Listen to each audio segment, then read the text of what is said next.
بسم الله الرحمن الرحيم. السلام عليكم ورحمة الله وبركاته.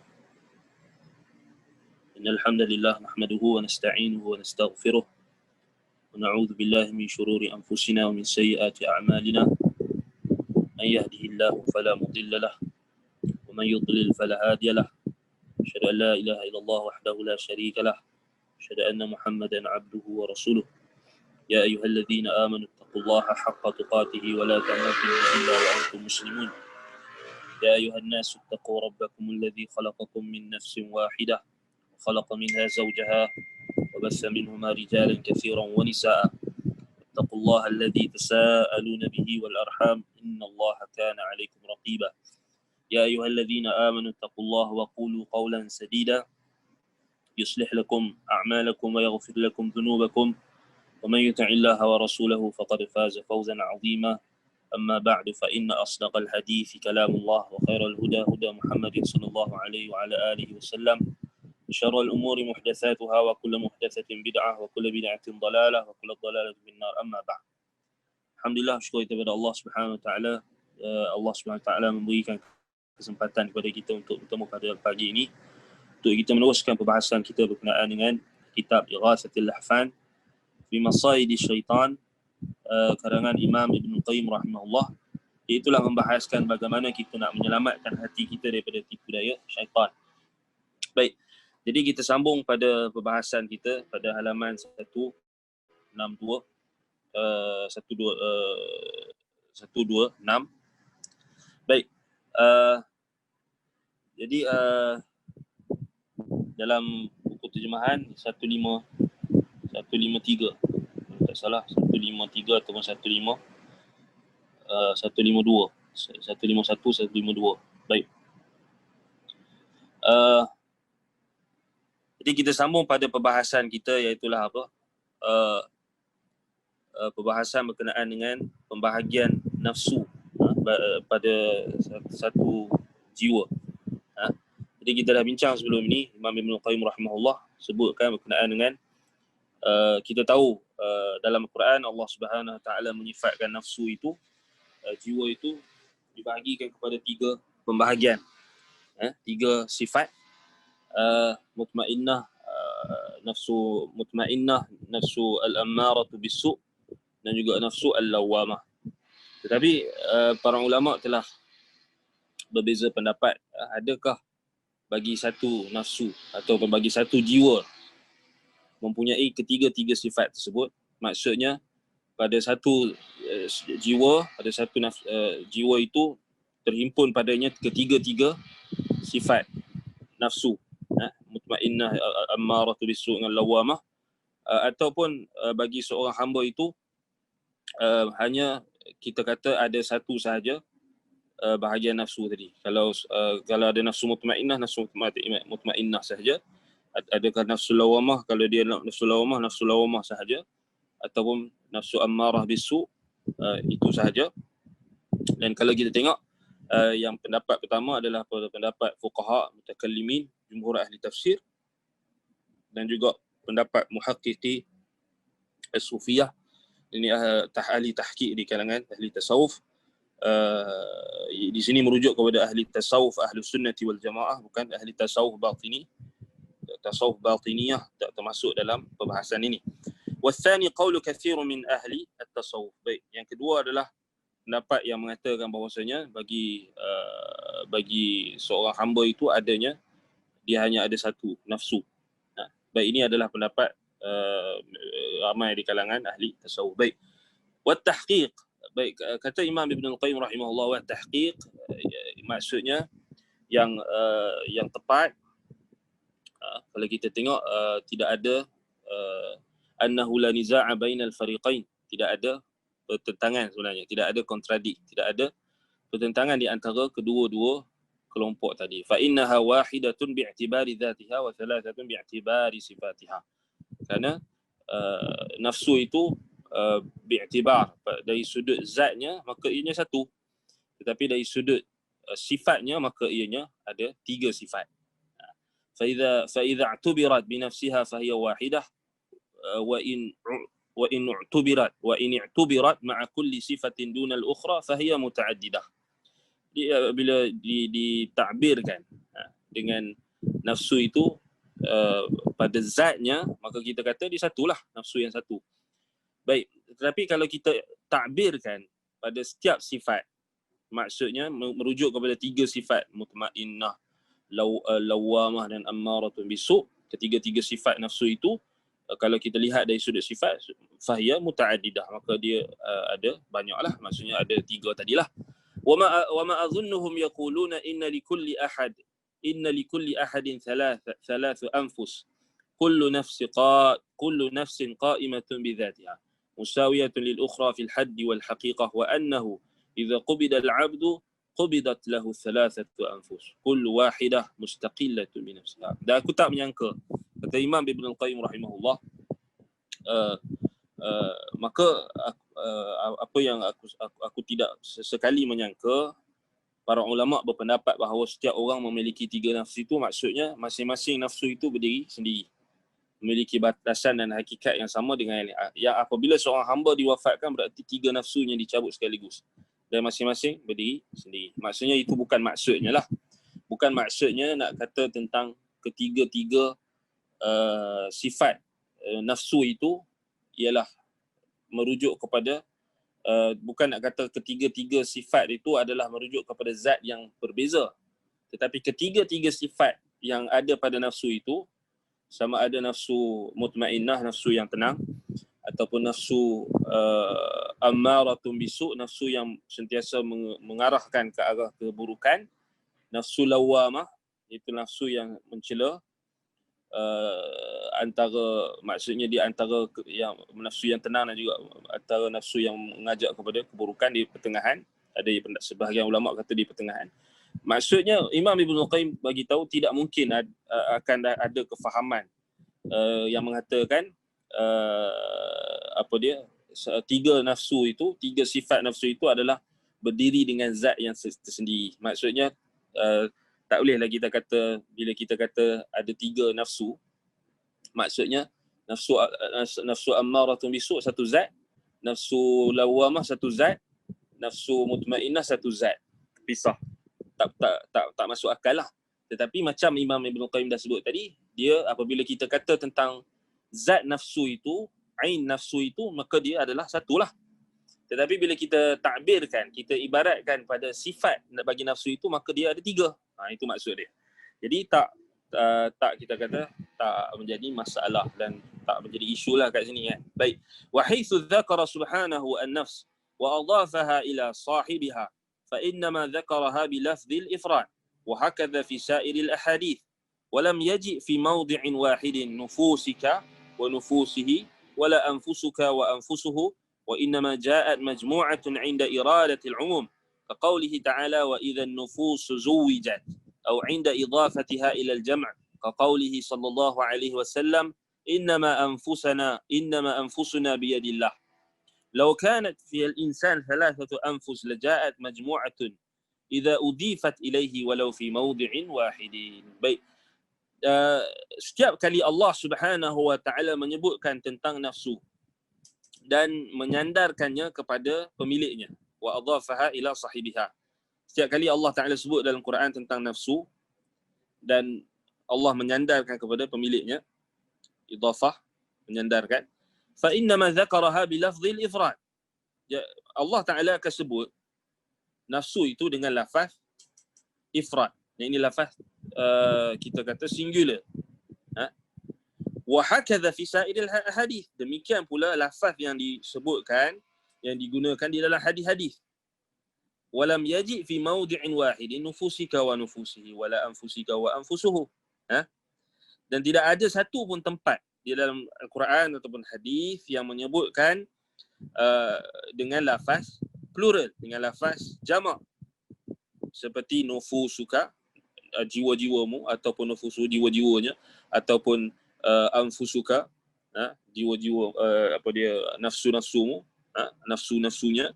Tetapi wa innama ja'at majmu'atan inda iradatil umum. Akan tetapi lafaz jamak hanya datang disebutkan ketika yang dimaksudkan itu adalah nafsu secara umum. Maksudnya kalau dalam Quran dengan As-Sunnah, kalau datang dalam lafaz singular, datang dalam lafaz plural, dalam mufrad, singular, tunggal, maka ianya merujuk kepada sandaran kepada pemilik nafsu tersebut. Maksudnya kita lah, manusia. Tetapi kalau datang dalam bentuk jamak, plural, maka ianya merujuk kepada apa? Nafsu secara umum. Dia bukan nak merujuk sandaran kepada pemilik, tetapi nafsu secara umum. Sebab itu seperti firman Allah Subhanahu wa taala, wa idzan nufusu zuwijat, dalam surah At-Takwir ayat 7. Dan apabila nafsu-nafsu itu ataupun jiwa-jiwa itu zuwijat, maksudnya adanya dipasangkan. Maksudnya dia ada pasangannya. Zuwijat. Wa au 'inda idafatiha ila al-jam', ataupun ketika Allah mengidafahkan, menyandarkan nafsu itu kepada lafaz jamak, seperti apa? Seperti sabda Nabi SAW, innama anfusuna biyadillah. Sesungguhnya nafsu-nafsu kita ini hanya berada di tangan Allah. Baik. Jadi itu maksud dia. Walau kanat fil insan thalathatu anfus laja'an majmu'atun idza udhifa ilaih walau fi mawdi'in wahidin. Seandainya dalam diri seseorang itu terdapat 3 nafsu, nescaya ada lafaz yang disebutkan dalam bentuk jamak, sekalipun diidafahkan, disandarkan kepada satu orang. Maka ini kita kata membenarkan lagi apa yang disebutkan oleh Imam Ibnul Qayyim rahimahullah pada perbahasan yang awal tadi. Maksudnya nafsu ini tak ada perbezaan di kalangan ulama sebenarnya. Maksudnya hanya perbezaan dari sudut cara iktibar ataupun cara ibarat yang digunakan sahaja. Kalau merujuk kepada zat, maka dia memang satulah, nafsu yang satulah. Tapi kalau merujuk kepada sifat, sudah tentulah dia ada 3 sifat tadi. Itu tak ada, kita kata, percanggahan. Sebab siyak ataupun konteks penyebutan nafsu ini datang dalam bentuk, kita kata apa, 2 bentuk, sama ada dinisbahkan kepada pemiliknya dengan mufrad, ataupun dinisbahkan kepada kita kata secara umum dalam bentuk jamak, untuk merujuk kepada nafsu itu secara umum. Baik. Kemudian kata Imam Ibnul Qayyim rahimahullah, "Fan-nafsu idza thakanat ila Allah wa tma'annat bi dzikrihi wa anabat ilaihi wa ishtaqat ila liqa'ihi wa anisat bi qurbihi, fa hiya mutma'innah wa hiya allati yuqalu laha 'inda al-muwafah, ya ayyatuhan nafsul mutma'innah irji'i ila rabbiki radiyatan mardiyah." Baik. Apabila nafsu telah memperolehi ketenangan kepada Allah, idza sakanat ila Allah, apabila nafsu itu dia telah tenang kepada Allah, mendapat ketenangan daripada Allah dan telah tenang, watma'annat bi dzikrihi, dan merasa tenteram, aman dan tenteram dengan mengingati Allah, wa anabat ilaih, dan sentiasa berinabah kepadanya. Bila nafsu itu telah tenang, tenteram dengan mengingati Allah, wa anabat ilaih, dan sentiasa kembali kepadanya, washtaqat ila liqa'ih, sentiasa merindui, nafsu itu sentiasa merindui untuk bertemu dengannya, liqa'ihi, untuk bertemu dengan Allah, wa anisat biqurbihi, dan merasa jinak ataupun merasa bahagia dan kita kata selesa apabila berdekatan dengan Allah, apabila melakukan amalan ketaatan yang dekat kepada Allah. Fahiya mutmainnah, maka ianya adalah mutmainnah, adalah nafsu mutmainnah. Jadi macam mana kita nak tahu apa maksud nafsul mutmainnah ni? Maksudnya apabila nafsu itu tenang kepada Allah, tenteram bila mengingati Allah, dan sentiasa akan kembali kepada Allah, dan sentiasa merindui untuk bertemu dengan Allah. Kemudian sentiasa kita kata apa, bahagia, selesa apabila dekat dengan Allah, maka itulah nafsu mutmainnah. Fahiya mutmainnah. Nampak?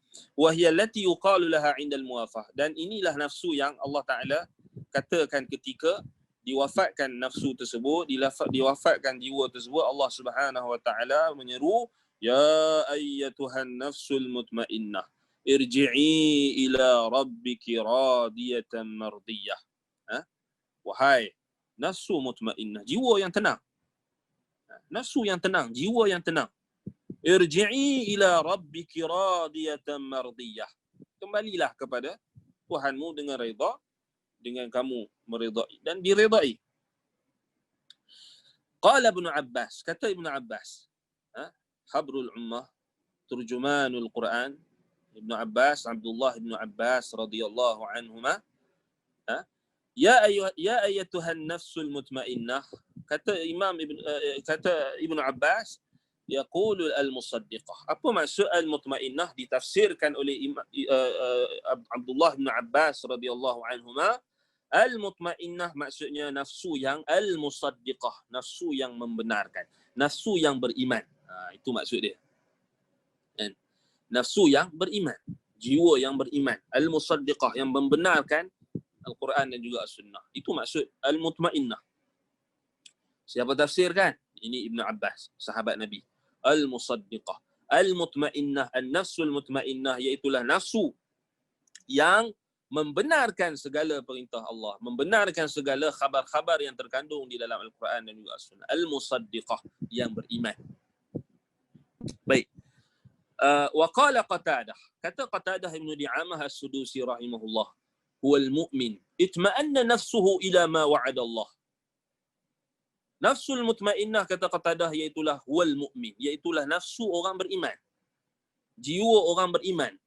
Itma'annat nafsuhu ila ma wa'ada Allah, ketika tenteram dan aman, ataupun tenteram dan juga aman nafsunya itu kepada apa yang dijanjikan oleh Allah.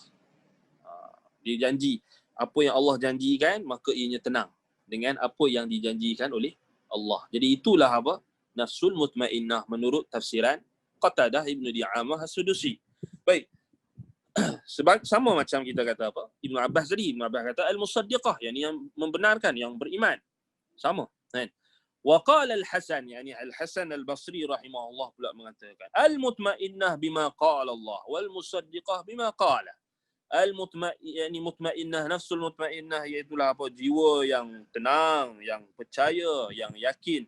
Al-mutmainnah, yang tenang dengan apa yang dikatakan oleh Allah dan membenarkan apa yang difirmankan oleh Allah. Itulah nafsul mutmainnah. Baik. Wa qala Mujahid, kata Mujahid Ibn Jabr al-Makki rahimahullah, hiya al-munibatul mukhbitah allati ayqanat anna Allah rabbuha wa duribat ja'shan li amrihi wa ta'atuh wa ayqanat biliqa'ihi.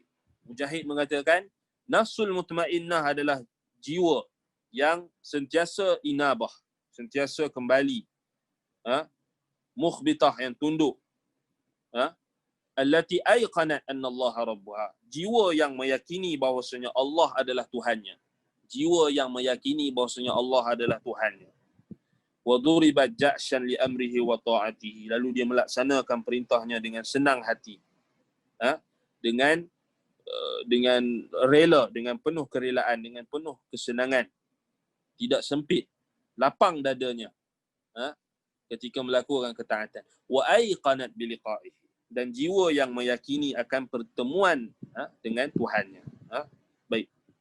Jadi ini yang ditafsirkan oleh Mujahid bin Jabr al-Makki rahimahullah, nafsul mutmainnah. Wa haqiqatul tama'ninah, wa haqiqatul tama'ninah.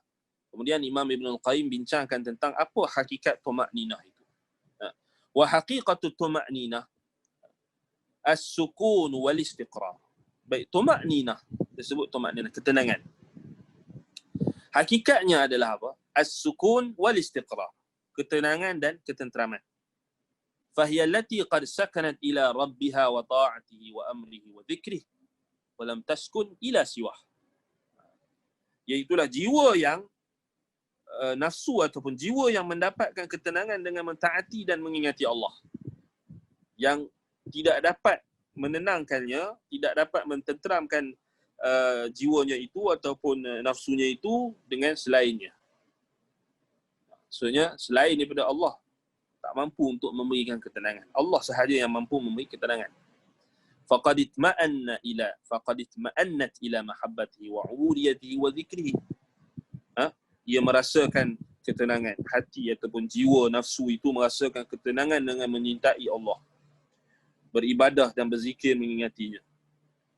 Watma'annat ila amrihi wa nahyihi wa khabarihi. Dan hati yang merasa tenteram, tenang dengan mempercayai perintah dan juga larangan dan khabar pemberitaan.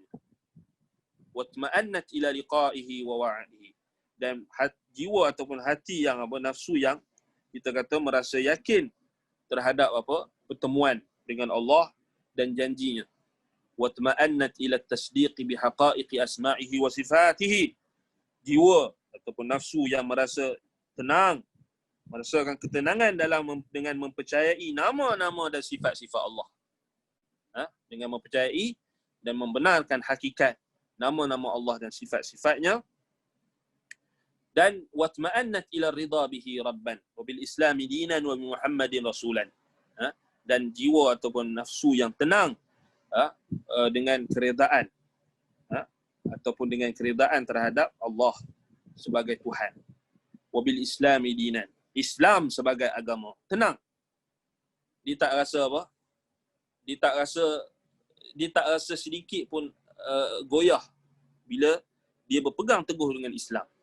Kerana dia tahu bahawa Islam adalah agamanya. Allah adalah Tuhannya.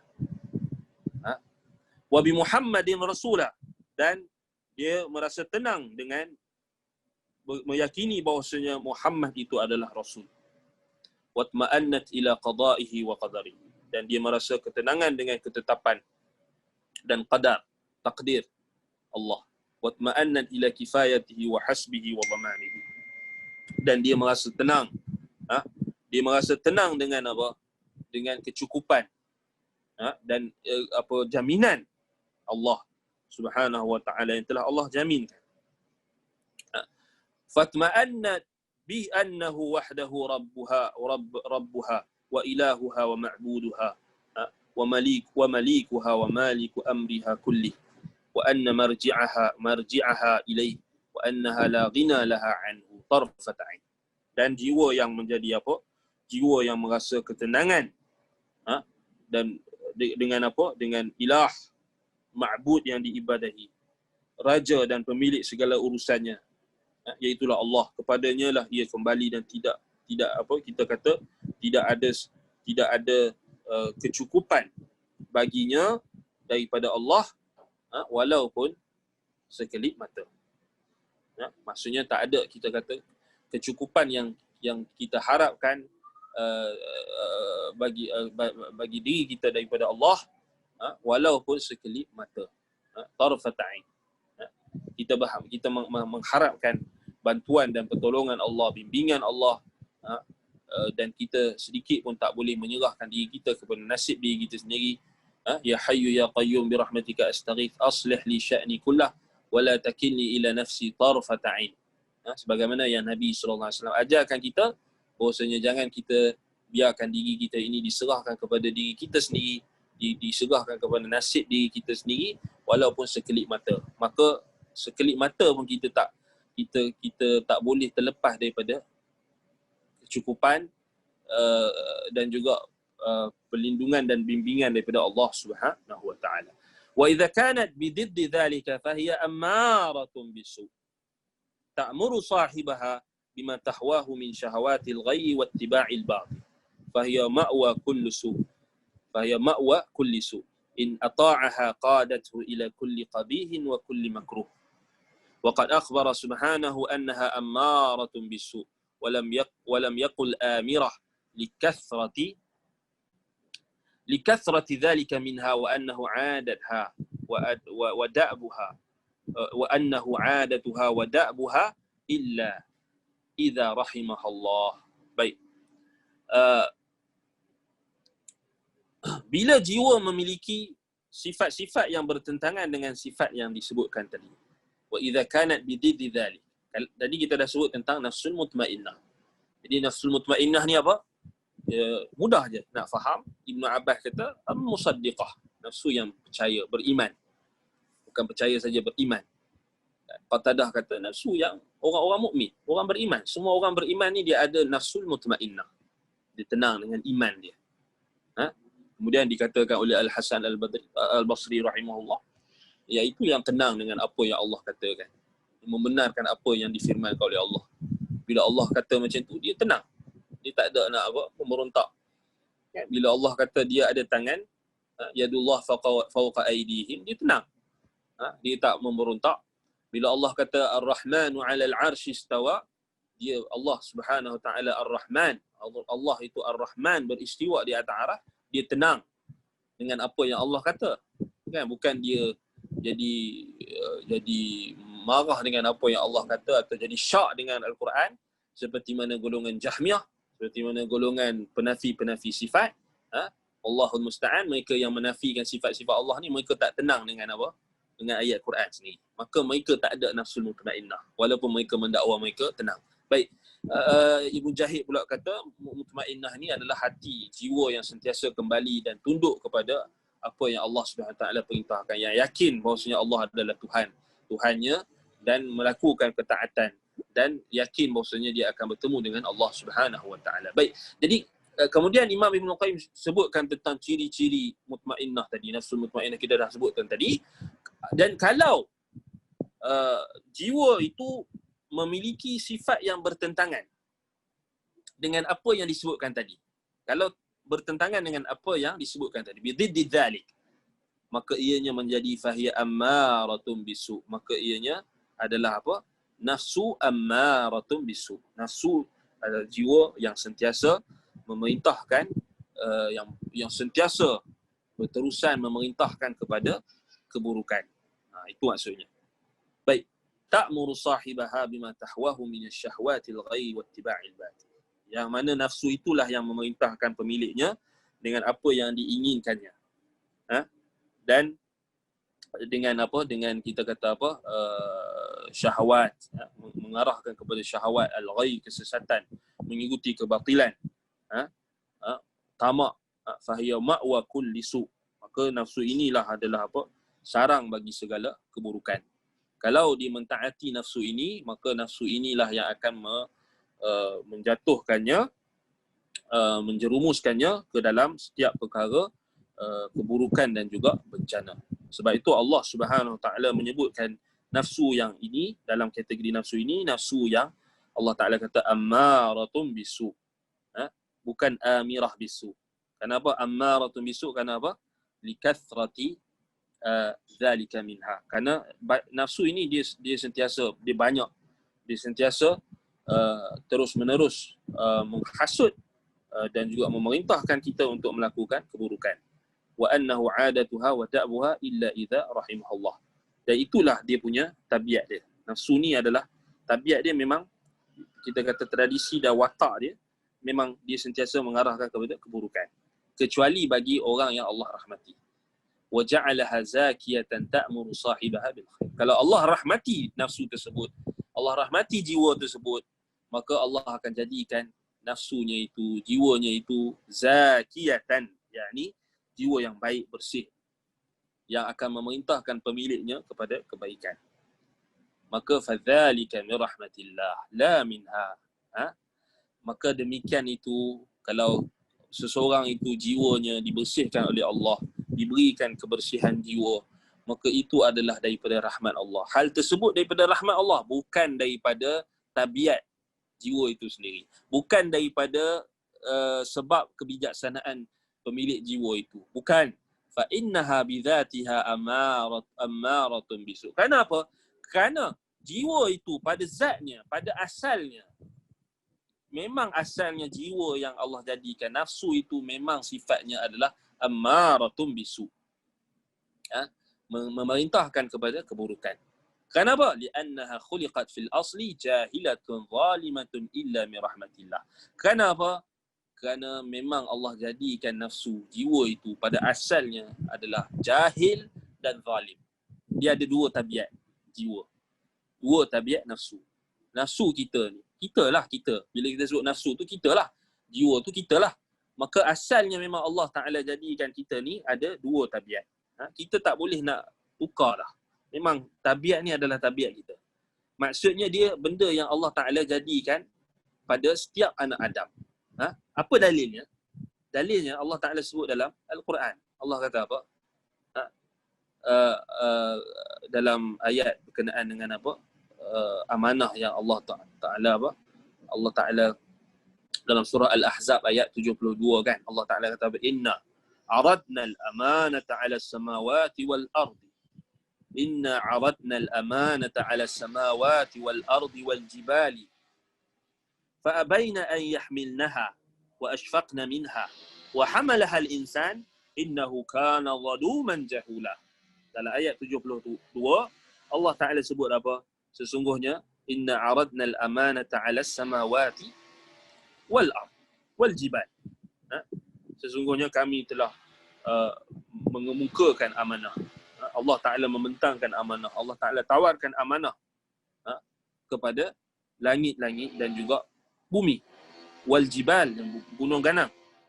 Fa abaina an yahmilnaha. Maka kesemua makhluk Allah tadi enggan untuk menanggung amanah. Wa ashfaqna minha wa hamalaha al-insan. Tetapi manusia sanggup. Sebenarnya Allah kata wa innahu kana zaluman jahula. Sesungguhnya manusia itu kana zaluman jahula. Sangat banyak melakukan kezaliman, menzalimi diri sendiri, menzalimi orang lain, jahula, sangat jahil. Itu adalah tabiat asal ciptaan Allah terhadap nafsu. Bila nafsu itu dibersihkan oleh Allah, disucikan oleh Allah, iaitulah bila Allah rahmati pemiliknya. Sebab itu kata Nabi Yusuf alaihi salam, wa ma ubarri'u nafsi, apa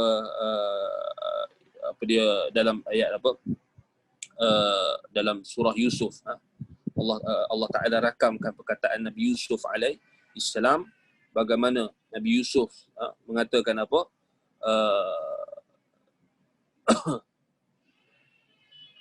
wa ma ubarri'u nafsi, dalam surah Yusuf ayat 53, wa ma ubarri'u nafsi inna an-nafsa la'ammaratun bisu'i illa ma rahima rabbi inna rabbi ghafurur rahim. Nabi Yusuf berlepas diri daripada jiwanya sendiri. Wa ma ubarri'u nafsi inna an-nafsa la'ammaratun bisu'i illa ma rahima rabbi. Dan tidaklah aku berani untuk membersihkan diriku, menganggap diriku ini sudah bersih. Kenapa? Inna an-nafsa la'ammaratun bisu'i illa ma rahima rabbi. Sesungguhnya nafsu manusia itu sangat-sangat menyuruh melakukan kejahatan. Ini tabiat dia.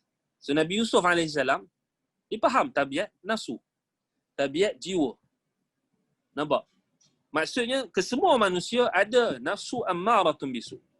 Siapa yang selamat? Nabi Yusuf kata illa ma rahima rabbi, kecuali orang yang telah diberi rahmat oleh Tuhanku, iaitulah apa, maka ia akan terselamat daripada mengikuti hawa nafsunya yang jahat, yang merintahkan kepada kejahatan tadi. Inna rabbi ghafurun rahim. Sesungguhnya Tuhanku Maha Pengampun lagi Maha Mengasihani.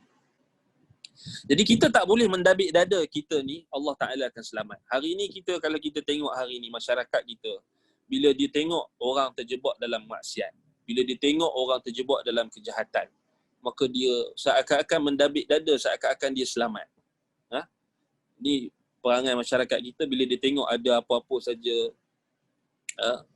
kadang-kadang tu belum disabitkan kesalahan lagi pun, tetapi dah komen tu macam confirm dah disabitkan kesalahan. Sebenarnya kita kena tahan sikit lisan kita, kena tahan sikit kita punya tangan ni, supaya kita kena ingat apa yang ma yalfidhu min qaulin illa ladaihi raqibun atid. Tidak ada yang dilafazkan, tidak ada yang diungkapkan oleh mulut lisan kita ini, melainkan ada raqib dan atid yang mencatat, melainkan ada malaikat yang mencatat. Sebab itu masalah masyarakat kita bila dia tengok, dan ditambahkan lagi dengan kejahatan media-media yang cuba untuk memburukkan sesetengah kelompok ataupun setengah golongan, cuba untuk memburukkan orang-orang yang terjebak dalam medan dakwah. Baru-baru ni bila ada kes yang melibatkan kononnya dinamakan pendakwah, kemudian dengan jahatnya meletakkan pendakwah selebriti pula dan sebagainya.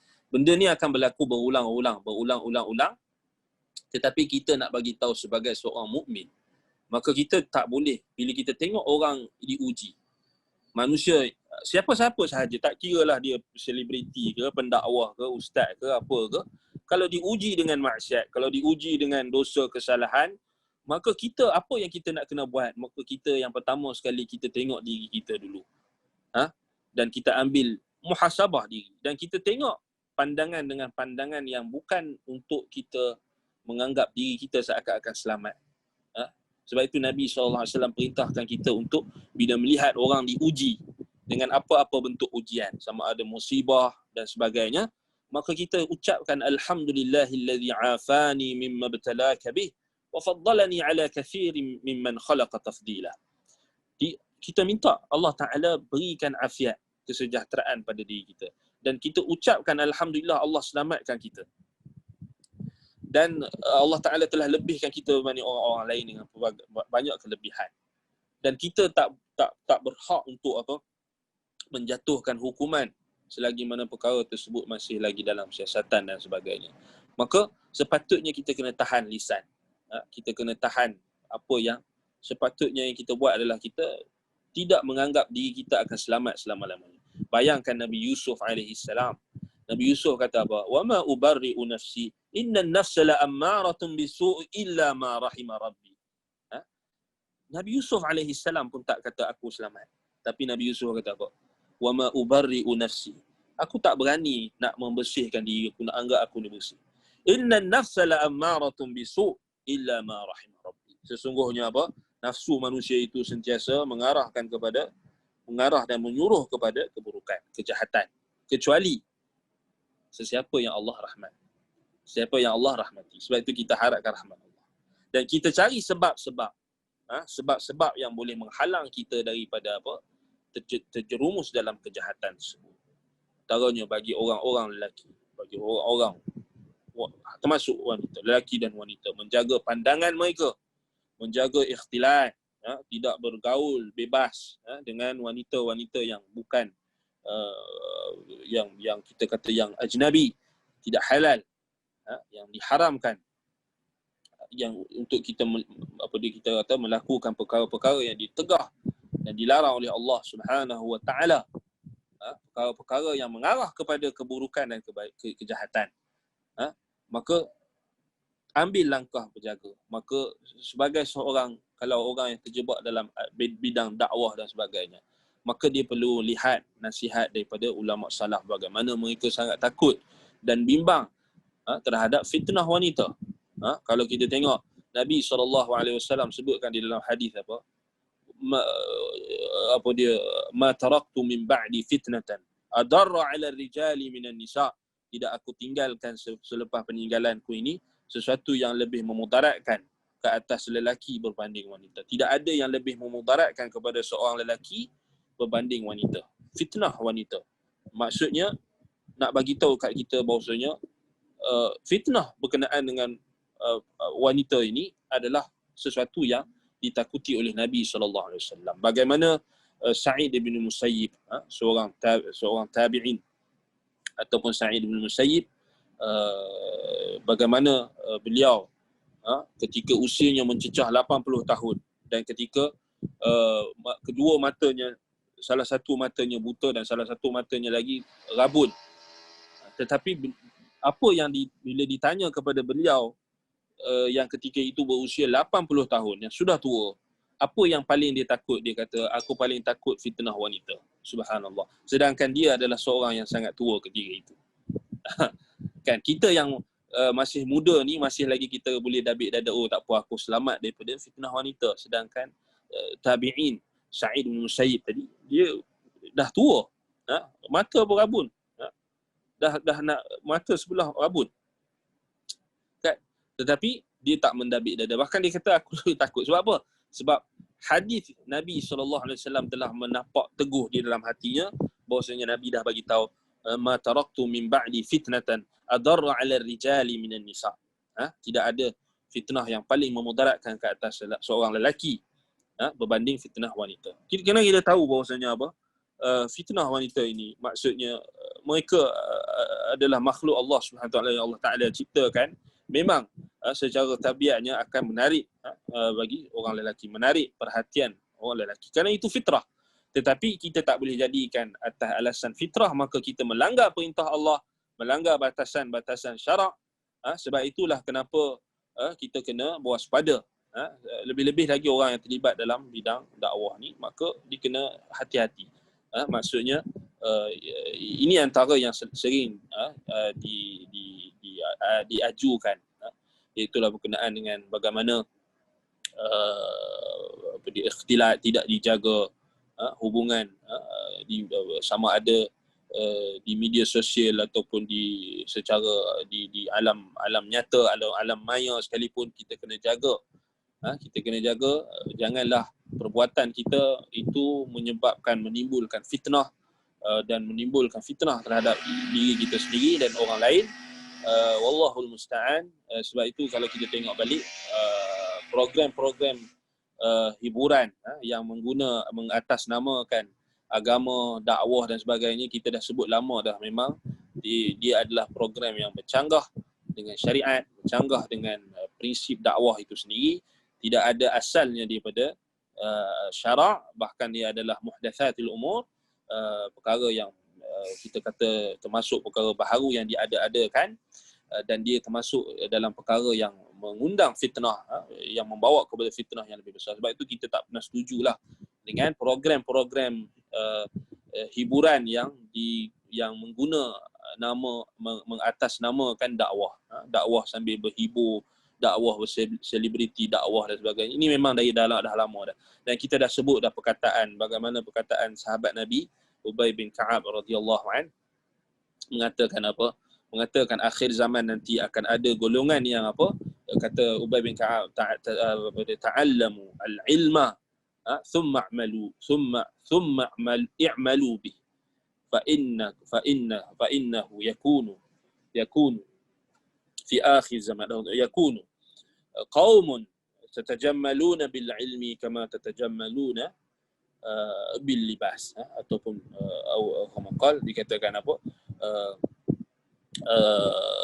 menuntutlah ilmu, belajarlah ilmu ni untuk mengamalkan ilmu, untuk mengangkat kejahilan kita, bukan untuk mengangkat diri kita, bukan untuk orang kata kita ni alim, untuk orang kata kita ni pendakwah yang hebat, sekian, bukan. Menuntut ilmu bukan untuk kemasyhuran, bukan untuk populariti. Sebab itu menuntut ilmu dengan hiburan ini takkan boleh bertemu.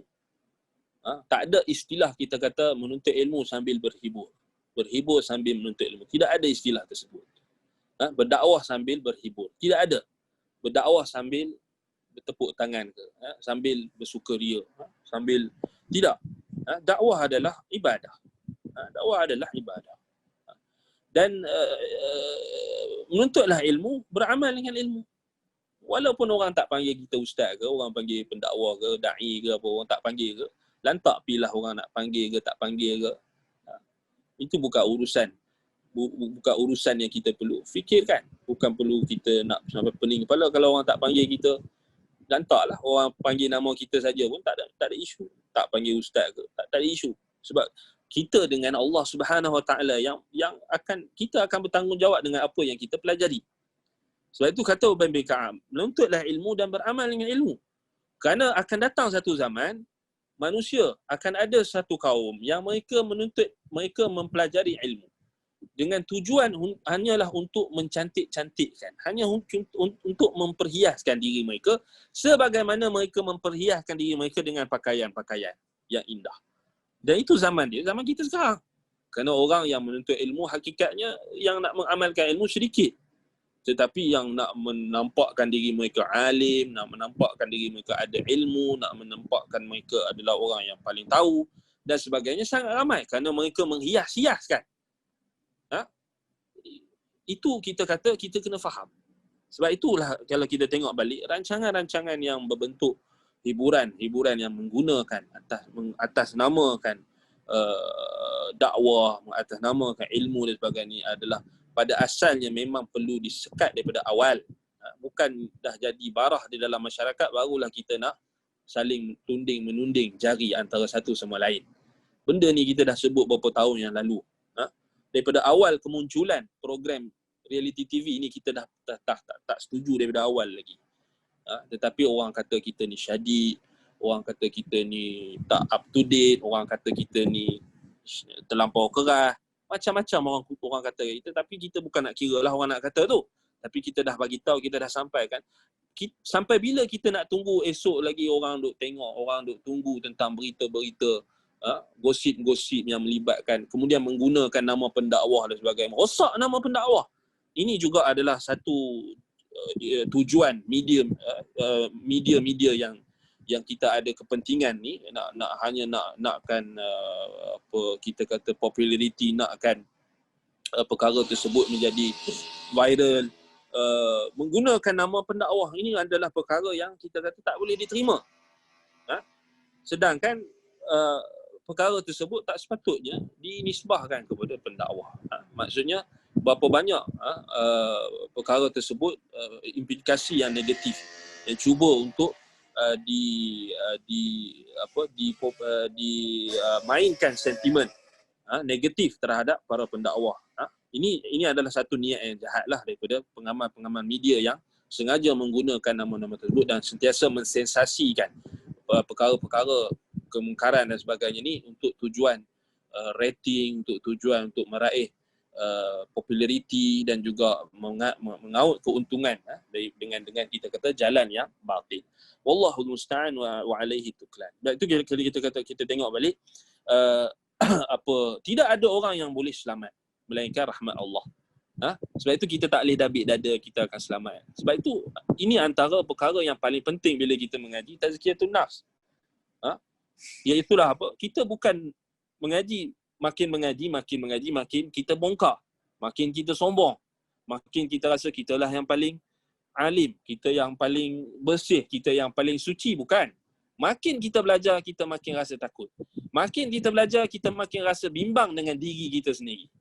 Kita rasa bimbang dengan diri kita sendiri. Kita mentohmah diri kita, bukan kita mentohmah apa yang ada dalam syarak, tetapi mentohmah diri kita. Wa na'udzubillahi min syururi anfusina. Nabi ajar kita minta lindung daripada kejahatan-kejahatan jiwa kita. Kerana jiwa kita ni memang banyak jahat. Sebab itulah kalau kita tengok balik Imam Ibn Al-Qayyim dikatakan sini, li'annaha khuliqat fil asli jahilat zalimah illa man rahimahullah. Memang nafsu kita ni, jiwa kita ni memang pada asalnya dicipta bertabiat jahil dan juga zalim. Jahil yakni tak ada ilmu, buat perkara tu dalam bentuk kejahilan. Zalim, meletakkan sesuatu tidak pada tempatnya, kecuali orang yang dirahmati oleh Allah. Wal ilmu wal adlu tari'un 'alaiha bi ilhami rabbiha wa fatiriha laha dhalik. Sebab itu kata Imam Ibn Qayyim rahimahullah, apa dia, baik, sebab itulah di sini kalau kita tengok balik, Imam Ibn Qayyim kata, dia kata dekat sini,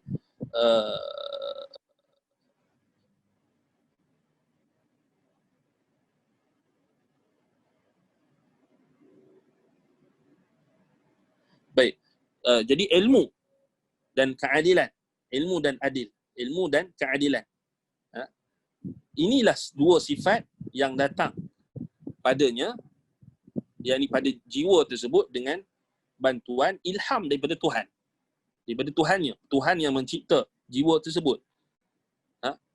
Maka jika Allah tidak mengilhamkan kepada jiwa kita, kepada jiwa tersebut petunjuknya, maka akan kekallah jiwa tersebut di atas kezaliman dan juga kejahilan hawa nafsunya. Baik. Falam takun ammaratun illa bimujibil jahli wadh-dhulmi falawla fadlullah wa rahmatuhu 'alal mu'minin ma zakat minhum nafs wahidah. Baik. Dan maka bila kita kata ilmu disebabkan Allah Ta'ala telah merahmati seseorang dengan Allah memberikan ilmu dan memberikan keadilan yang datang setelah ianya jahil, setelah ianya zalim, maka uh, nafsu itu, kalau tak ada perkara ilmu dan juga keadilan, maka sudah tentulah semuanya akan mengarahkan kepada kejahatan. Dan tidak ada konsekuensi perintah-perintah yang diperintahkan oleh hawa nafsu yang mengajak kepada kejahatan ni, melainkan ianya hanya akan menatijahkan kejahilan dan juga kezaliman. Dan kalaulah tidak kerana kurniaan Allah dan rahmatnya ke atas orang beriman, nescaya tidak ada satu pun daripada jiwa mereka yang Allah Ta'ala sucikan. Maksudnya, kita ini pun, kalau bukan kerana Allah Ta'ala ilhamkan kepada kita, Allah beri petunjuk dan bimbingannya kepada kita untuk melazimi ilmu, untuk melazimi majlis ilmu, untuk melazimi kita kata Al-Quran dan juga As-Sunnah, sudah tentulah kita pun akan jadi orang yang zalim, orang yang jahil. Sebab itu kita tak boleh mendabik dada. Kerana kalau bukan kerana fadlullahi wa rahmatuhu, ma zakat minna nasun wahidah. Kalaulah tak kerana rahmat Allah, kurniaan Allah, berupa ilmu, pengetahuan, keadilan yang Allah datangkan melalui ilmu yang benar, maka sudah tentulah kita pun takkan dapat apa? Takkan dapat kita menyucikan jiwa kita. Baik. Fa idza arada subhanahu biha khairan ja'ala fiha ma tuzakku bihi wa tuslihu min al-iradati wat tasawurat, wa idza lam yurid biha dhalika tarakaha ala haliha allati khuliqat 'alayha min al-jahli wadh-dhulmi. Baik. Bila Allah Subhanahu wa taala menghendaki kebaikan untuknya, kebaikan untuk jiwa tersebut, untuk nafsu tersebut, jiwa tersebut, maka Allah akan memberikan kepadanya keinginan-keinginan dan pandangan-pandangan yang menjadikannya, kita kata berkembang dan bertambah baik, bertambah suci, bertambah baik. Tetapi bila Allah tidak menghendaki kebaikan baginya, apa yang akan berlaku? Maka Allah akan biarkan tarakaha ala haliha. Allah akan biarkan nafsu, Allah akan biarkan jiwanya itu tetap dalam keadaan yang dicipta pada asalnya, iaitulah dalam keadaan jahil dan juga zalim. Sebab itu betapa pentingnya kita kata ilmu, lawannya jahil, dan betapa pentingnya sifat adil dan lawannya zalim. Baik. Kemudian Imam Ibn Al-Qayyim rahimahullah membahaskan tentang sebab kezaliman. Wa sababu dzulmi imma jahlu wa imma hajatun wa hiya fil asli jahilah wal hajatu lazimatun laha. Falidzalika kana amruha bisu' amran laziman laha in lam tudrikha rahmatullah wa fadlah. Illam tudrikha rahmatullah wa fadlah. Baik. Penyebab kepada kezaliman. Sebab kepada kezaliman sama ada ianya disebabkan oleh kebodohan, kejahilan, ataupun disebabkan oleh hajat, keperluan. Dan pada asalnya ianya memang jahil. Jiwa itu memang Allah Ta'ala jadikan jahil. Dan hajatnya pula lazimah. Yang ni hajat ni maksudnya sentiasa melazimi padanya. Sebab itulah ianya sentiasa, jiwa itu sentiasa bersifat mengarahkan kepada keburukan secara lazim, kecuali bagi orang yang mendapat rahmat Allah dan kurniaan Allah. Maksudnya sebab kezaliman itu berlaku disebabkan oleh, pertama, kejahilan, sama ada kejahilan, dan yang kedua sebabkan hajat, keperluan. Kerana orang yang melakukan kezaliman ni kerana dia berhajat kepada sesuatu, lalu menatijahkan dia melakukan kezaliman. Dia meletakkan sesuatu tidak pada tempatnya, antaranya apabila dia terlampau mengejar nakkan hajat kepuasan dunia yang sementara ini, maka dia mengejar perkara-perkara yang hajat keperluannya dengan cara yang diharamkan oleh Allah. Misalnya orang yang terjebak di dalam jenayah rasuah misalnya, ataupun mencuri, ataupun menipu, kerana dia nakkan hasil yang segera, kerana hajat. Sebab itu dia melakukan kezaliman. Orang yang menzalimi orang lain, pada hakikatnya apa yang menggerakkan kezaliman itu? Yang menggerakkan kezaliman itu yang pertama kejahilan, kerana dia tidak tahu apa konsekuensi kalau dia melakukan kezaliman tersebut. Kalau dia tahu kezaliman itu adalah kegelapan pada hari kiamat. Az-zulmu zulumati yaumal qiyamah. Kata Nabi SAW, kezaliman itu adalah kezaliman itu adalah kegelapan pada hari kiamat kelak. Semakin kita menzalimi diri kita atau menzalimi orang lain, maka semakin gelaplah nasib kita di akhirat kelak. Tidak akan ada cahaya. Semakin kita menzalimi diri kita. Zalim yang paling besar ialah syirik. Menzalimi orang lain dengan melakukan perkara-perkara yang bertentangan dengan syarak. Apa yang ditegah dan dilarang oleh Allah Subhanahu Wa Taala. Maka semakin gelaplah masa depan kita. Itu maksud dia. Az-zulmu zulumati yaumal qiyamah. Kezaliman itu adalah kegelapan pada hari kiamat kelak. Sebab itu yang menggerakkan kezaliman itu, yang meletakkan sesuatu pada bukan tempatnya, sama ada kejahilan ataupun sama ada kerana keperluan, hajat tadi. Kerana nakkan nasib ataupun nakkan sesuatu yang segera. Berapa ramai orang yang nakkan populariti di atas dunia ni, lalu dia melakukan, terjebak dalam perkara yang haram. Dia nak cepat kaya, kemudian dia menipu dengan terlibat dalam scam, buat Macau scam lah. Subhanallah, kita tengok kes Macau scam ni makin hari makin ramai. Sampai baru-baru ni ada asatizah kita yang hampir-hampir kena. Wallahu musta'an. Tidak serik-serik lagi menipu orang, scam orang. Kemudian ada yang terlibat tu pula, orang yang terlibat tu pula adalah orang yang ada yang juga yang dah ditangkap, melibatkan pihak berkuasa, melibatkan pegawai kerajaan, melibatkan datuk dan orang-orang tertentu yang ada pejawatan dalam kerajaan yang dah ditangkap, alhamdulillah. Maka kenapa? Apa yang menyebabkan mereka melakukan kezaliman dengan menipu orang lain? Dengan ada yang menipu makcik-makcik yang tak tahu apa-apa yang ada di kampung, ditipu duit simpanan mereka. Kemudian daripada hasil penipuan mereka itu, mereka berjoli sakan, mereka membelanjakan dengan penuh takabur, dengan penuh kesombongan, tanpa ada rasa takut. Kenapa? Kerana jahil.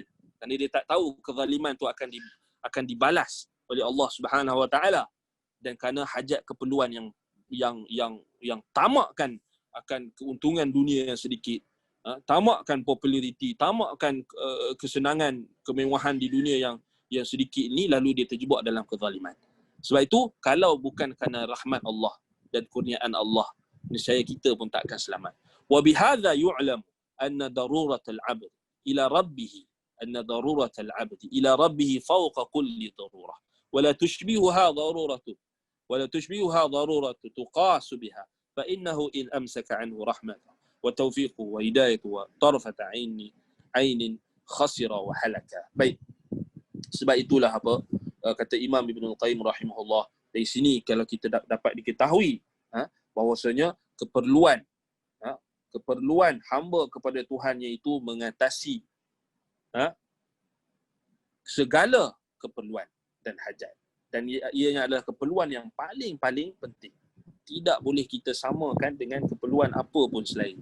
Tak boleh kita kiaskan dengan keperluan kita kepada makanan sekalipun. Bahkan lebih, hajat dan keperluan kita kepada Tuhan itu lebih. Dan kerana apa? Kerana jika Allah menahan rahmat dan juga taufiknya, hidayahnya daripada kita walaupun sekelip mata, maka pasti kita akan rugi dan celaka. Na'udzubillahi min dzalik. Baik, jadi itu antara perkara yang kita katakan berkait dengan nafsu al-mutmainnah dan juga nafsu ammaratun bisu. Baik, sebab itu kalau kita tengok balik nafsu ammaratun bisu ini, bila kita belajar tentang ammaratun bisu ni dengan lebih fokus, dengan lebih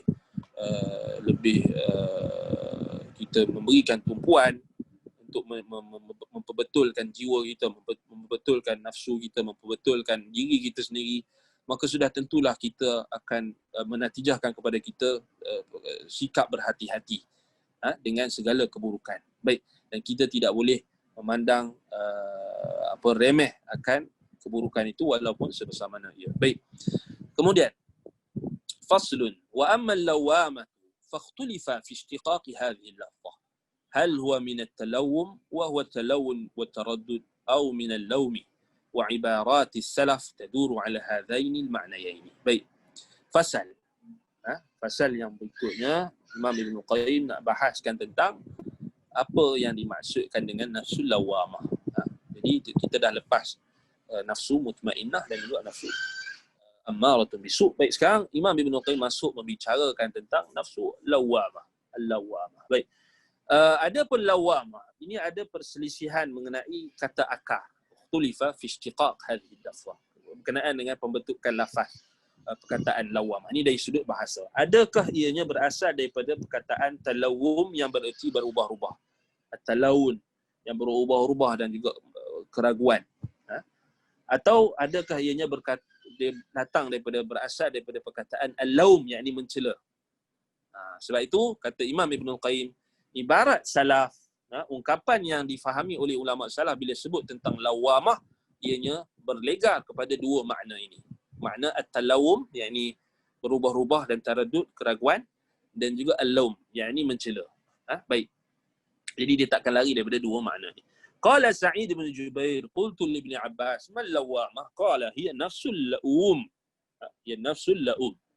Kata Sa'id bin Jubair, rahimahullah, tabi'in, kata, saya bertanya kepada Ibn Abbas berkenaan dengan apa maksud lawamah.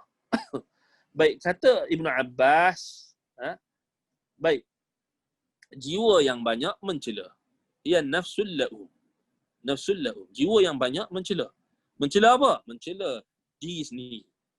Ini kalau kita tengok, ini adalah sikap para nabi dan rasul. Mereka bila menimpa mereka sesuatu keburukan, musibah dan sebagainya, ujian Allah dan sebagainya, mereka tidak mencela Allah, mereka tidak mencela orang lain, maka mereka mencela diri mereka dulu. Nafsul la'um, mencela jiwa mereka sendiri. Bukan maksudnya mencela sampai tahap mereka berputus asa, tetapi maksudnya mencela jiwa sehingga menatijahkan kita kata sikap untuk terus ke hadapan, untuk terus optimis dengan amalan ketaatan. Itu maksud dia. Nafsul la'um. Wa qala Mujahid hiya allati tandamu ala ma fata wa talumu alaih. Mujahid pula mengatakan lawamah maksudnya adalah jiwa yang menyesali apa yang telah berlalu sehingga mencela dirinya. Allati tandamu ala ma fat. Maksudnya jiwa yang bila dia terluput daripada dia sesuatu perkara kebaikan, sesuatu perkara keburukan yang terjebak dan sebagainya, maka dia akan mencela dirinya. Baik. Wa qala Qatadah, kata Qatadah pula, hiyal fajirah, iaitulah nafsu yang apa? Nafsu yang ataupun jiwa yang berdosa. Jiwa yang berdosa. Itu maksud lawamah. Baik. Yang ni kita tak boleh nak lari kerana kita semua berdosa, kan? Wa qala Ikrimah talumu 'alal khairi wasyarr. Ikrimah pula mengatakan lawamah maksudnya jiwa yang mencela kerana kebaikan maupun keburukan. Kebaikan maksudnya kalau kita terluput kebaikan yang lebih. Dan keburukan kalau kita terjebak dalam keburukan yang lebih. Keburukan kalau kita terjebak dalam kita terluput daripada kebaikan yang lebih.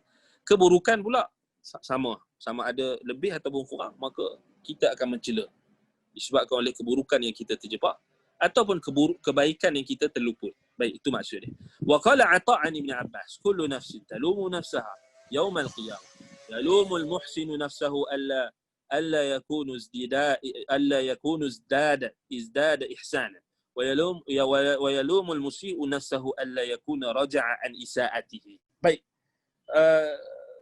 Kemudian kata Ata' meriwayatkan daripada Ibn Abbas, dia kata semua jiwa, maksud lawamah ni, semua jiwa yang akan mencela dirinya sendiri pada hari kiamat. Yalumul muhsin nafsahu. Orang yang berbuat kebaikan, dia akan mencela dirinya. Kenapa dia tidak buat lebih baik? Wa yalumul musii'u nafsahu alla yakuna raja'an an isaatihi. Adapun orang yang berbuat keburukan, melakukan keburukan, maka dia akan mencela dirinya sendiri mengapa dia tidak bertaubat dan kembali daripada melakukan keburukannya itu. Ini maksud dia. Maksudnya nanti jiwa yang lawamah ni maksudnya dia akan rasa dia akan mencela dirinya. Kenapa dia tidak melakukan lebih baik? Kalau dia tak, kenapa dia terluput nak buat benda yang lebih baik? Dia mencela diri dia. Kalau orang yang terjebak dalam keburukan, maka dia akan mencela dirinya. Kenapa aku tak bertaubat dulu? Semuanya itu kita akan rasa nanti, Wallahul musta'an wa alaihi tuklan. Maka kita minta pertolongan kepada Allah untuk memberi petunjuk dan rahmatnya supaya kita tidak terus terpesong disebabkan oleh hawa nafsu kita. Baik. Wa qala al-Hasan, kata al-Hasan al-Basri, innal mu'mina wallahi ma tarahu illa yalumu nafsahu ala kulli halatihi yastaqsiruha fi kulli ma yaf'al fayandimu wa yalumu nafsahu wa innal fajira la yamdiya quduman la yu'atiba nafsahu. Baik, kata Al-Hasan Al-Basri rahimahullah, sungguh demi Allah, sesungguhnya orang yang beriman, engkau tidak akan melihat orang yang beriman ni melainkan dia pasti akan mencela dirinya sendiri dalam setiap keadaan. Yastaqsiruha, kerana dia akan merasakan dia merasa kurang terhadap apa yang dia lakukan. Maka dia akan menyesal dan akan mencela dirinya sendiri. Adapun orang yang berdosa, fajir, orang yang buat dosa, orang yang terus-menerus dalam dosa ni, dia akan terus-menerus la yamdiya quduman, dia akan terus-menerus melakukan dosa dia. La yu'atibu nafsahu, dia takkan mencela dirinya langsung. Kalau orang tegur, dia marah pula. Pergi jagalah kubur masing-masing. Itu tanda fajir. Adapun orang beriman, dia akan sentiasa mencela dirinya sendiri. Dia akan sentiasa mencela dirinya sendiri. Dan dia merasa kurang atas apa yang dia lakukan. Kalau dia dah solat, maka dia akan rasa kurang lagi. Maksudnya kurang di sini, maksudnya dia akan kurang yang menatijahkan dia untuk terus memperbaiki solatnya. Aku ni selalu solat ni, kenapa aku tak khusyuk? Dia mula apa? Dia mula muhasabah. Kenapa solat aku tak khusyuk? Kenapa solat aku ni macam ni? Dah solat dah.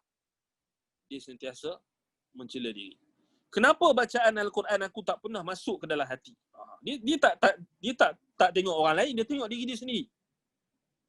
Kenapa sedekah aku ni tak menyebabkan aku ni lebih lembut hati? Bila sedekah makin aku rasa syok. Syok maksudnya makin aku sombong.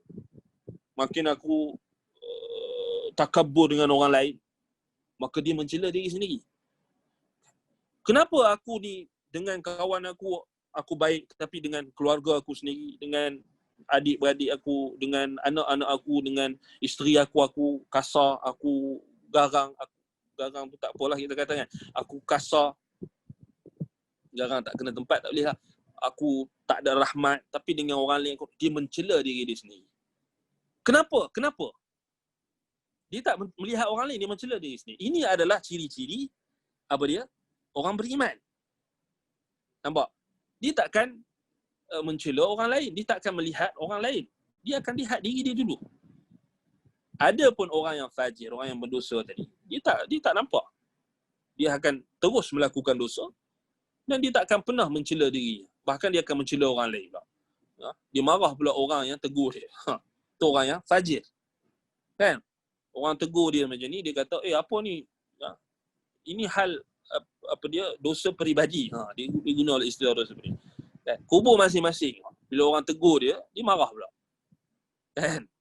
Itu orang yang bukan orang beriman, orang fajir. Wallahul musta'an. Baik. Jadi ini perkataan Al-Hasan Al-Basri ini sangat baik untuk kita perhatikan.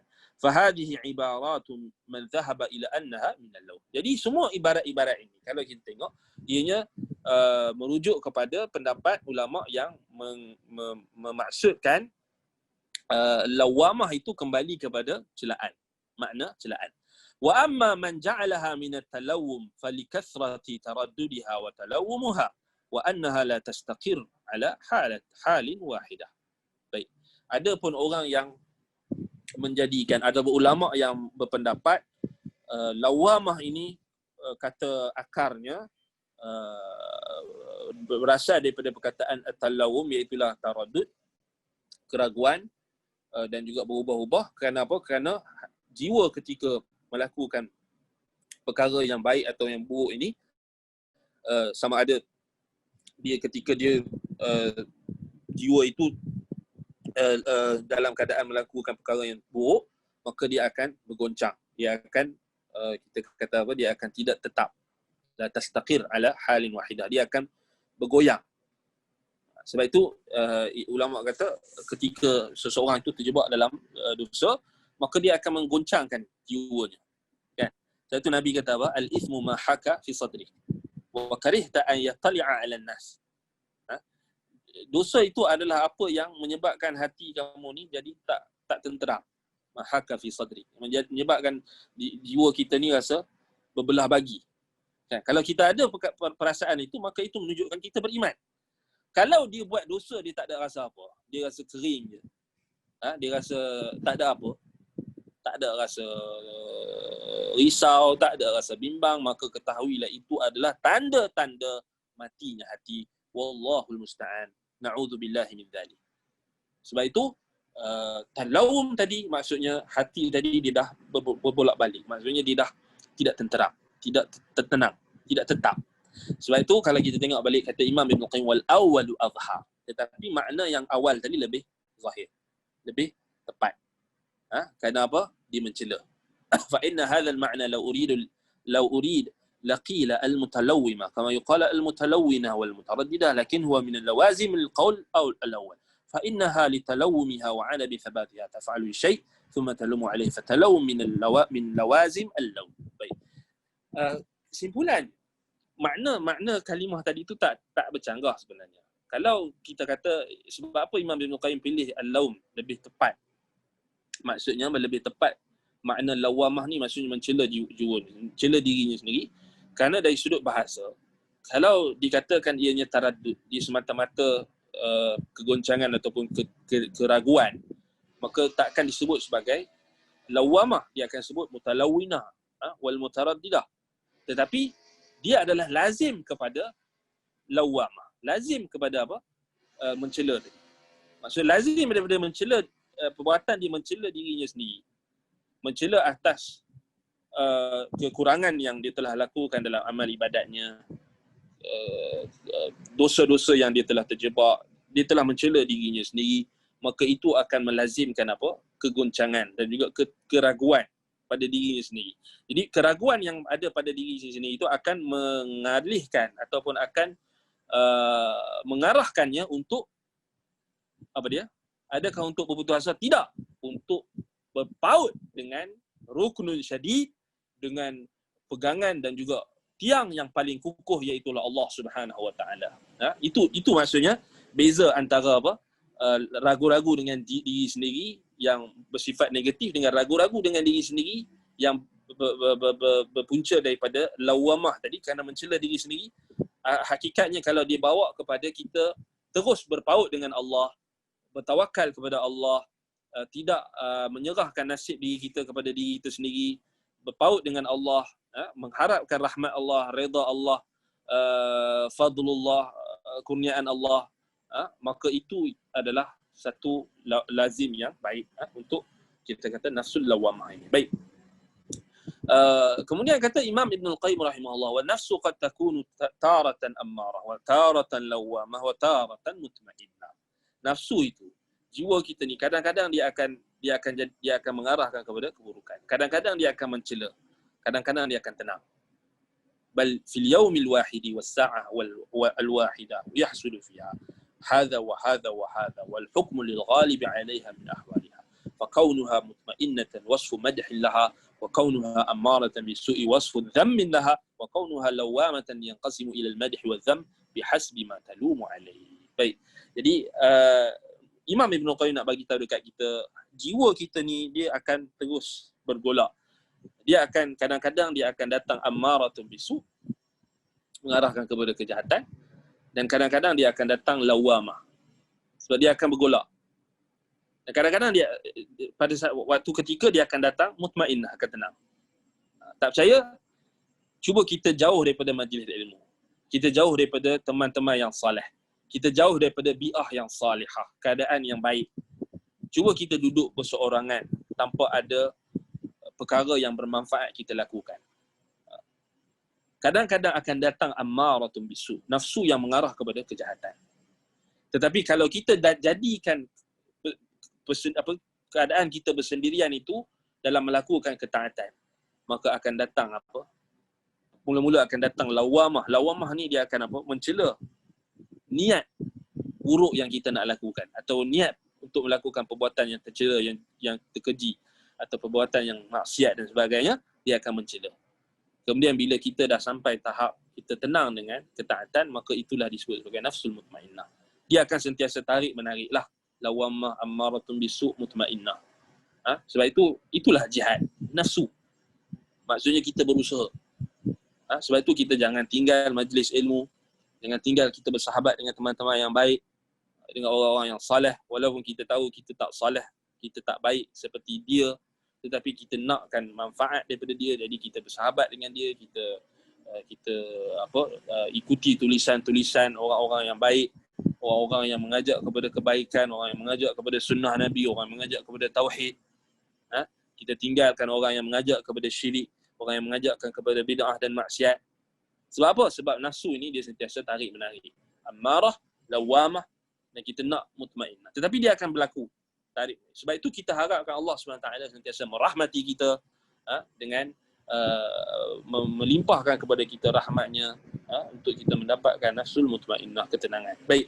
Jadi saya rasa cukup setakat itu. InsyaAllah kita akan sambung pada perbahasan yang akan datang. Kita akan sambung insyaAllah pada perbahasan akan datang nanti. Kita berhenti setakat ini. Kalau ada soalan, kita akan tengok soalan. Baik. Assalamualaikum. Maaf Ustaz, jikalau orang suka pertikaian bidang, saya nak cakap jadi susah kerana bukan bidang saya. Adakah saya perlu masuk bidang agama baru boleh bercakap? Baik. Waalaikumsalam warahmatullahi. Jikalau orang suka pertikaian bidang, tak berapa faham saya nak bercakap jadi susah kerana bukan bidang saya, ceburi. Adakah saya perlu masuk bidang agama baru boleh bercakap?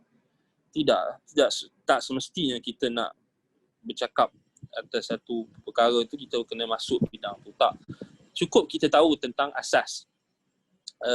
Maksudnya dia bezalah antara kita menjadi pakar dalam bidang atau kita menjadi orang yang tahu asas prinsip tentang bidang tersebut. Contoh agama.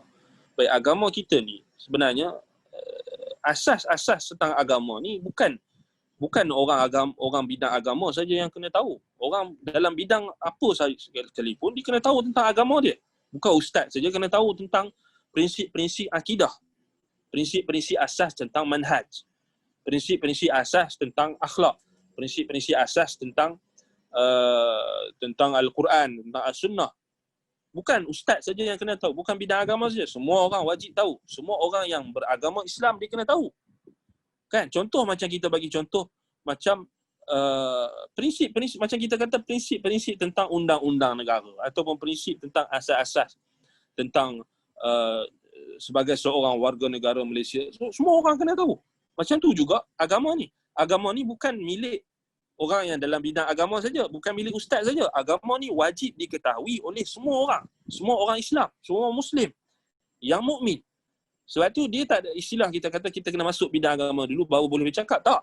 Maksudnya kita kena belajar. Kita kena menuntut ilmu. Kita kena tahu asas. Baru bila kita dah ada asas, maksudnya apa yang kita cakap, apa yang kita kemukakan itu ada asasnya. Tak semestinya kita kena masuk bidang tu. Kalau kita nak serius lagi, nak mendalami, itu lain. Tetapi adakah mesti kita kena nak cakap tentang agama mesti kena jadi pakar dulu? Tak. Maksudnya mesti belajar asas. Mesti menuntut ilmu. Iaitulah sumber agama itu sendiri, Al-Quran dan Sunnah. Kita kena tahu. Kan wartawan, kalau sebagai seorang wartawan, jurnalis, dia kena tahu asas tentang Al-Quran dan Sunnah. Asas tentang prinsip-prinsip kewartawanan. Sebagai seorang wartawan Muslim, dia kena tahulah. Dia tak bolehlah buat fitnah pula dalam bila dia tulis tu, dia nak lakukan dia punya tulisan ataupun dia punya medium yang dia mewakili media tersebut, maka dia buat benda-benda yang bercanggah dengan prinsip-prinsip asas yang diajar dalam agama. Sama juga orang yang dalam bidang apa sekalipun, dia kena tahu dia ada prinsip agama itu wajib dipegang oleh semua orang. Dan tak, kita kata bukan hanya ustaz saja. Semua orang kena ada prinsip supaya dia tak menyeleweng. Dan bila dia nak cakap, maksudnya dia ada prinsip. Dia ada prinsip. Bukan tak semestinya dia kena masuk bidang tu dulu. Kan? Dia paling kurang dia tahu prinsip. Kalau dia nak kita kata bolehlah dia nak masuk bidang untuk lebih orang nak mendengar pendapat dia dan sebagainya, itu lain ceritalah.